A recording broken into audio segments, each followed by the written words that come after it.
ACT Teacher Party List Representative Franz Castro, abay may hiling sa Kongreso ngayong pagpasok ng bagong taon. Taas pasahod naman sa mga manggagawa na isbigyang pansin ng kongresista. Alamin natin ang buong detalye ng balitang yan, tinutukan ni Bombo Grant Hilario. Hiniling ni ACT Teachers Party List Representative Franz Castro na unahin ng Kongreso ang pagtalakay sa usapin ng mababang sweldo ng manggagawa.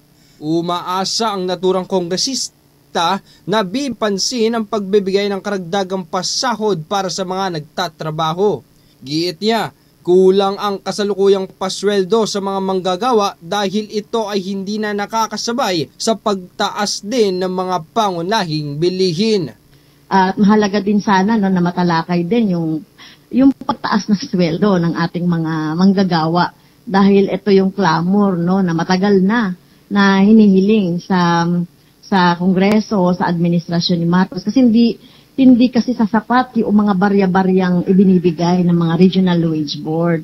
So, ang taas na ng porsyento ng inflation mula nung naupo ang Marcos administration at yung yung pagtaas ng mga bilihin na hindi naman sumasabay yung sweldo ng ating mga manggagawa. So, hopefully masabay din yan na matalakay sa House of Representatives. Dagdag pa niya, sa pagpatuloy ng mga pagdinig sa Kongreso ngayong bagong taon, nais niyang matutukan ng mga komite, partikular na sa House Quinta Committee, ang presyo ng mga pangunahing bilihin, kung saan sinabi din niyang dapat mapigilan ang patuloy na pagtaas ng mga presyo nito, lalo pat kung matuklasan pa nila na merong pananamantala sa bahagi ng mga negosyante.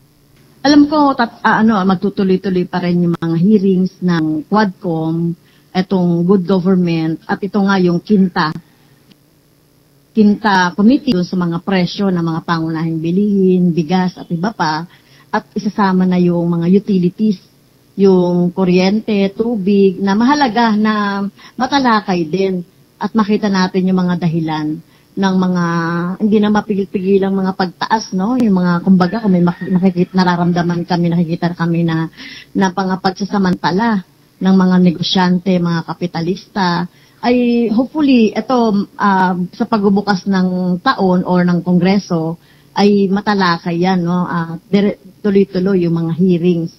Para sa Bombo Network News, Bombo Grant Hilario nag-uulat. Para sa number 1 and most trusted radio network in the country, Bombo Radio Philippines. Basta Radio, Bombo!